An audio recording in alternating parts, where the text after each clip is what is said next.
कृष्णाय वासुदेवाय हरये परमात्मने प्रणतक्लेशनाशाय गोविन्दाय नमो नमः। Janmashtami is a joyous occasion that reminds us of the importance of kindness, humanity and selflessness. Now I request our respected principal ma'am for a few words. Ma'am, please. Good morning, children. So as usual, your teacher started talking today also, right? So if at all you want to appreciate your teacher, what you will do, children? Yes? You have to clap your hands.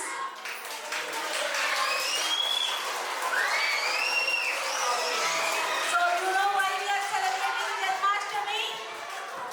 Everyone listen to me. Anyone?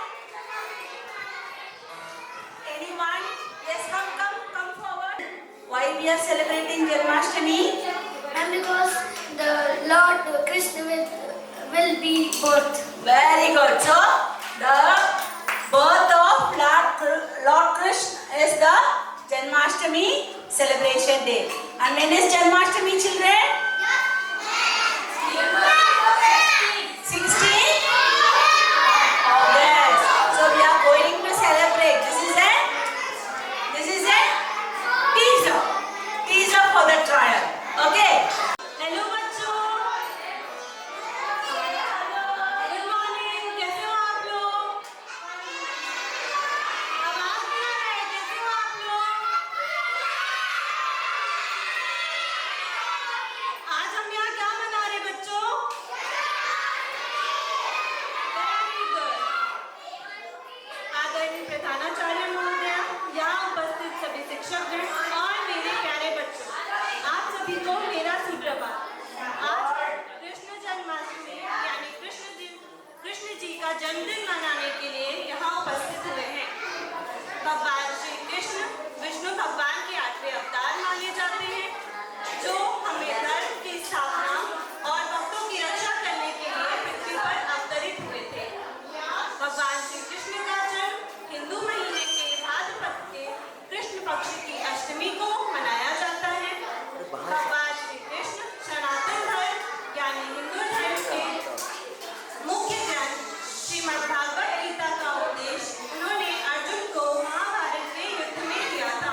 बहुत ही नटखट और चंचल थे, लेकिन उन्होंने कई साहस से भरे अद्भुत काम भी किए। कृष्ण ने कई राक्षसों से लड़ाई की और अपने गांव वालों की रक्षा की। बड़े होने पर कृष्ण मथुरा लौटे और उन्होंने कंस को उसके बुरे कर्मों की सजा दी। भगवत गीता में कृष्ण हमें सही जीवन जीने और भगवान को पाने का रास्ता बताते हैं। वह हमें सिखाते हैं कि सच्चे ज्ञान, भगवान की भक्ति और सही कर्म से हम भगवान को पा सकते हैं। जन्माष्टमी हमें साहस, प्रेम और हमेशा सही काम करने की सीख देती है। यह त्योहार हमें याद दिलाता है कि अच्छाई हमेशा बुराई से जीतती है। जन्माष्टमी का त्योहार हमें कृष्ण की अर्थपूर्ण शिक्षाओं को अपनाने और सही जीवन जीने के लिए प्रेरित